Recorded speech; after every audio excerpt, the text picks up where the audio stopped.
Olá, pessoal! Vamos iniciar agora a quarta semana de Fundamentos da Administração.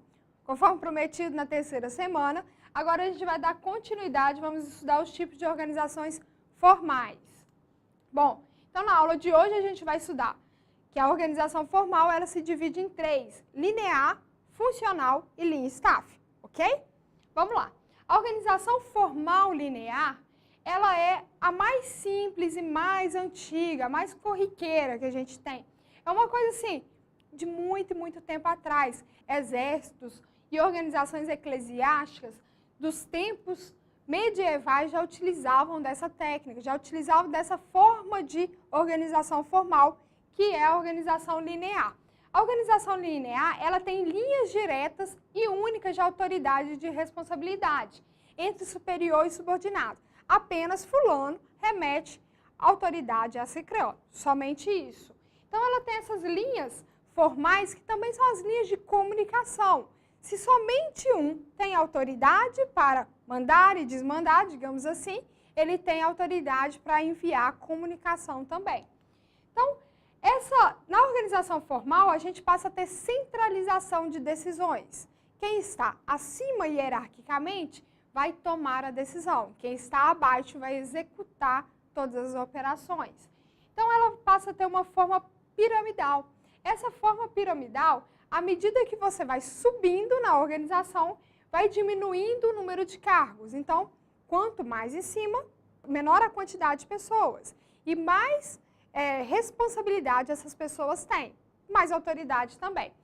No topo, tem generalização e centralização. Tem uma visão global. Quem está em cima tem que entender de quase tudo. Tem que ter uma visão global da empresa. E quem está mais embaixo tem que ser mais especialista. Tem que ter uma delimitação de responsabilidade, mas também tem que ter uma visão específica do cargo. É como se você analisasse o seguinte: quem está em cima precisa saber para onde vai. Quem está embaixo precisa saber como vai chegar ao objetivo, ok? Bom, podemos ilustrar dessa maneira. A organização linear, a gente tem diretor, a gente tem gerentes e a gente tem executores. Sempre pensando que de uma forma piramidal vai ser o poder, a autoridade, a responsabilidade, o salário e as decisões também. Então, a direção e as gerências, elas vão ter maior autoridade que os subordinados. Então, a forma linear, ela se aplica a quais tipos de empresas? Geralmente a empresas menores, sem gestores especializados, empresas que você realmente vai ter uma facilidade maior de tocar aquele negócio com a menor quantidade de pessoas, ou até mesmo nos estágios iniciais da empresa. Quando uma empresa é criada, normalmente ela tem uma direção, uma gerência e já tem pessoas para executar as tarefas. Outra coisa é quando você tem tarefas padronizadas e estáveis. Quando você tem somente aquelas tarefas, aquela forma de fazer também delimitada. E quando você tem uma rapidez muito mais importante que qualidade, que não é o foco de todas as empresas, mas a gente ainda tem empresas sim. Por que digo isso? Porque quando você apenas tem subordinados, você vai ter uma forma rápida das coisas acontecerem. Mas nem sempre essa forma rápida é a forma com mais qualidade para aquele produto ou para aquele serviço. Então, quando a empresa ela tem consultorias e serviços terceirizados, vamos imaginar o seguinte: dessa empresa aqui, toda vez que precisa de fazer um trabalho diferente, toda vez que a tarefa não é padronizada, ela é feita por alguém de fora. Imagina o seguinte caso: uma empresa no estágio inicial, uma empresa de comercialização, ela vai contratar vendedores, compradores e ela vai ter o diretor, mas ela não tem um serviço de informática lá. Todas as vezes que ela precisar de manutenção num computador, ela vai contratar de fora, vai terceirizar o serviço de informática, ok? Nesse caso que é aplicável à organização formal linear. Bom, qual que é a vantagem disso tudo? A maior vantagem é que você tem uma estrutura simples, uma estrutura de fácil compreensão, que você vai ter uma facilidade de implantar, que todos os funcionários vão entender como funciona direito, vai ser totalmente clara a responsabilidade, a autoridade de cada pessoa dentro daquela empresa. e vai ter uma estabilidade garantida pela rígida disciplina. Por que rígida disciplina, pessoal? Porque quando você fala de ter apenas uma autoridade e subordinados, você tem aqui todo o poder. Então, você tem disciplina, você tem uma rigidez, uma autoridade concentrada. Então, toda essa concentração faz com que as coisas aconteçam geralmente de uma forma muito mais retas. Essa retidão, ela pode ser ou não o melhor para a empresa, ok? Bom, quais são as desvantagens dessa organização formal linear? A maior desvantagem dela é que ela é rígida. Se você tem apenas as pessoas que mandam e as pessoas que obedecem, você tem uma estrutura rígida. Ela não facilita a inovação. Ela não facilita com que aquela pessoa que apenas obedece possa pensar, possa inovar, possa dar uma ideia diferente, porque a autoridade está concentrada no seu superior imediato, ok? Outra desvantagem é que se o contexto mudar rápido, se a empresa ela estiver num ambiente de mudanças, normalmente ela não consegue se adaptar rapidamente. Ela não consegue se adaptar rapidamente pelo seguinte motivo. Aquelas pessoas que estão envolvidas na operação, elas estão envolvidas apenas naquela operação. Elas não conseguem ter uma visão do negócio para fora. Então, se está modificando lá fora de uma forma rápida, não vai ser absorvido pela estrutura. É claro que se uma empresa não se adapta às mudanças, ela pode ter um futuro comprometido também. Outra desvantagem, pessoal, é que quando você tem uma autoridade muito concentrada, você pode barrar completamente a cooperação. Assim como a iniciativa ela é barrada, a cooperação também é barrada. Porque se você tem apenas uma pessoa que manda, essa pessoa ela pode mandar e você vai ter que apenas executar. Você não precisa cooperar para que aquela equipe faça as coisas de uma melhor maneira. Você não precisa ir de encontro ao objetivo da empresa. Você não precisa ter iniciativa com isso, ok? Outra coisa é que a ênfase na chefia, ênfase em quem realmente manda, vai tornar as empresas muito generalistas. Aquelas pessoas vão ficar totalmente generalistas. Elas não vão dar conta de se especializar e de fazer cada tarefa de uma forma melhor. Ela só vai entender de um todo. Por quê? Porque ela vai precisar cuidar de um todo, ok? Então, a comunicação linear, ela pode ser muito demorada, ela pode sofrer distorções por isso. Imagina o seguinte caso, um diretor vai mandar uma comunicação oficial para todos os empregados. Dentro de uma organização linear, o diretor pode chegar e falar com cada um ou apenas mandar um e-mail para cada um dos seus subordinados? Não. Ele tem que fazer uma reunião, mandar um e-mail para cada um dos seus gerentes, que por sua vez vão passar a informação para os outros subordinados. Isso pode demorar muito a comunicação chegar.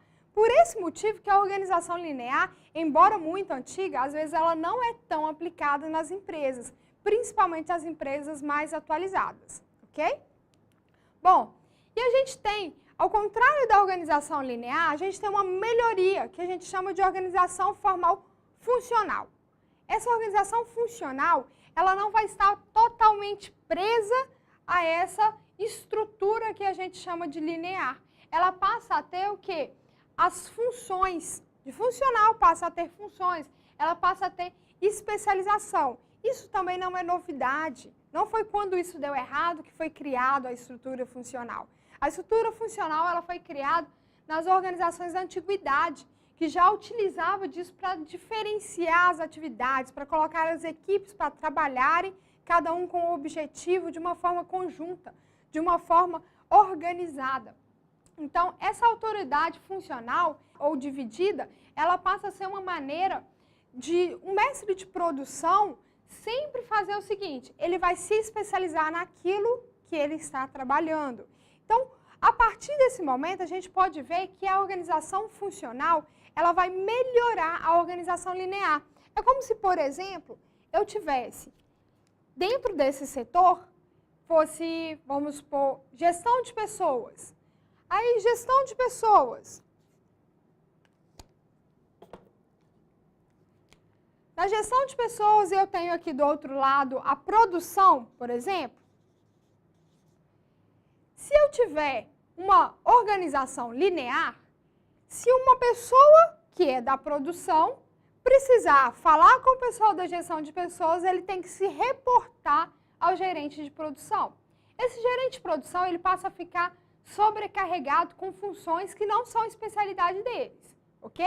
Então, para melhorar isso, o que foi feito? A organização linear, a gente pode substituir ela pela funcional. A organização funcional, ela vai dizer o seguinte: cada um cuida do que sabe da melhor maneira. Então, em gestão de pessoas, se eu tenho aqui, ó, folha de ponto, como uma parte de gestão de pessoas, eu passo a ter que um funcionário da produção, ele não precisa passar pelo seu gestor, pelo seu gerente da produção, para falar, para se relacionar, para resolver um problema da folha de ponto. Ele pode ter uma linha direta na gestão de pessoas. Assim como o pessoal da gestão de pessoas pode ter uma linha direta com a produção. E assim com diversos departamentos. Você pode ter uma autoridade funcional. Cada um vai ser responsável pelaquilo que é a sua função na empresa. Isso acontece para tentar sempre dar ênfase ao princípio da especialização. Porque quando você tem uma especialidade, você faz aquilo melhor. Imagine só, um gestor de produção que fosse formado em engenharia mecânica e ele tivesse que dar conta da folha de ponto de um dos funcionários dele, de um dos mecânicos dele. Não seria um tanto quanto complicado? Não é muito mais simples que esse mecânico procure o RH para solucionar o problema? É isso que eu digo que é uma estrutura funcional, que cada um pode procurar o outro de acordo com a sua função, ok? Então, ela vai aplicar esse princípio.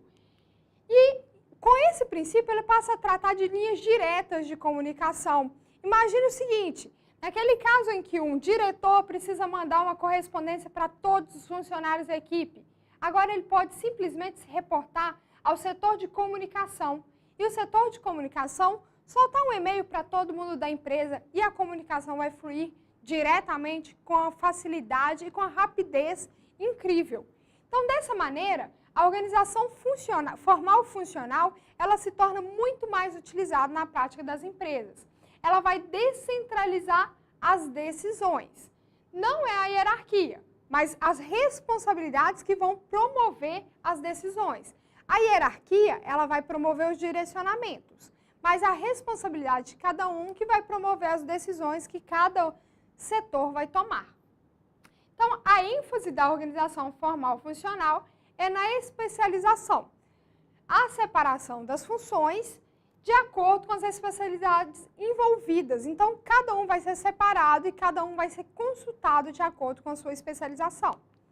A organização formal funcional, apesar de ter sido defendida pela administração científica, por Taylor, ela é muito restrita. Por que ela é muito restrita, pessoal? Porque ela acaba criando problemas de coordenação e controle na divisão da autoridade. Acaba criando mal-estar quando você fala que o funcionário de uma equipe ele vai se reportar diretamente ao gerente de uma outra equipe, ok? Quais eu vou conseguir aplicar? As organizações pequenas, que têm equipes de especializados, entrosados, que têm um dirigente eficaz, onde realmente as pessoas não vão ficar com problema de mal-estar entre cada dirigente, se isso acontecer, onde realmente todos eles estão muito entrosados e onde a delegação da autoridade funcional é apenas algum órgão. Então, por exemplo, se eu tiver uma organização funcional que ela não aconteça para todas as funções, isso vai ser perfeito? Sim. No caso do RH, é um caso muito interessante. Normalmente as empresas, as grandes empresas mais modernas, elas já têm conseguido deixar com que essa função de RH, de gestão de pessoas, seja funcional, que o próprio funcionário, independente do setor a que ele pertença, consiga procurar o RH para fazer algumas coisas. Então, ele tenta restringir, se for restrito o que cada um vai ter de autoridade funcional, passa a ser interessante, passa a acontecer de uma forma bacana, ok? Quais são as vantagens? Todo mundo tem uma máxima especialização, ter uma supervisão técnica bacana, interessante para todo mundo e ter uma comunicação direta. E quais são as desvantagens dessa organização funcional? Normalmente ela vai diluir e, por consequência, ela vai perder a autoridade. Então, se você perde a autoridade, pode ser que as coisas fiquem difíceis de controlar. Pode ser que cada gerente não consiga realmente colocar ordem na equipe da melhor maneira. E isso pode gerar também uma concorrência entre aqueles especialistas, uma imposição do ponto de vista de cada uma abordagem diferente que vai trazer para a equipe uma desvantagem também, ok? Bom, temos a última organização, que é a linha staff. O que é uma organização que eu chamo de linha staff? É juntar as duas, juntar a organização linear com a organização funcional. É o que eu passo a chamar de organização linha staff. Ela é considerada hierárquica consultiva. O que é uma hierárquica consultiva? Apesar de manter a hierarquia, ela mantém órgãos para apenas consultas e assessoramentos daqueles outros. Então, esse sim é o tipo de organização mais utilizado. É aquele que é mais aplicado para todas as empresas. A organização formal Lean Staff, ela passa a existir tanto aqueles órgãos de execução, de linha, quanto os órgãos de assessoria, os órgãos de apoio, como assim são chamados. Muitas empresas definem da seguinte maneira: setor de produção e setor de apoio. São aquelas empresas que adotam o organograma linha staff, ok? Então, esses órgãos de linha vão estar relacionados ao objetivo da empresa. Geralmente vai ser produção e vendas. E os órgãos de apoio vão complementar esse, que vai ser os setores de compra, o setor de RH, o setor de transporte, de logística.